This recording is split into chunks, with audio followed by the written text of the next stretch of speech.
Good morning সবাইকে। আশা করছি যে যেখান থেকে দেখছো সবাই খুব ভালো আছো। আজ আমি তোমাদের সাথে শেয়ার করছি what I it in a day. সকালে ঘুম থেকে উঠেই প্রথম বাবা মার সাথে গুড মর্নিং করলাম, তারপর পাখিদেরও ঘুম থেকে তুললাম, ওদেরকেও গুড মর্নিং বললাম, তারপর ওদের খাবার দিলাম, খাবার দিয়ে আমি বানিয়ে নিলাম চা।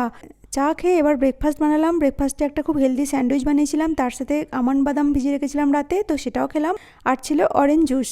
স্যান্ডউইচের রেসিপিটা তোমাদের সাথে শেয়ার করে দেবো, তোমরা চাইলে দেখে নিতে পারো। তারপর দুপুরে বানিয়েছিলাম দারুণ লাঞ্চ।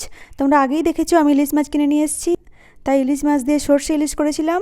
আর তারপর ইলিশ মাছ ভাজা, কলমি শাক ভাজা আর পটল ভাজা, তার সাথে একটু ইলিশ মাছের তেলও নিয়েছিলাম, দারুণ খেতে হয়েছিল। তো তারপর বিকালে একটু বেরিয়েছিলাম, বাড়ি ফিরে বানালাম চা, তার সাথে কেকটা আজকে কিনে নিয়ে এসেছিলাম, তো কেকটা একটু খেলাম।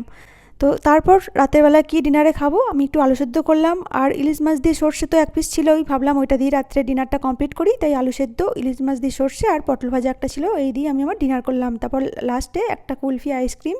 এই ছিল আমার what I it in a day. তো ভিডিওটি ভালো লাগলে অবশ্যই লাইক শেয়ার সাবস্ক্রাইব করো। বাই।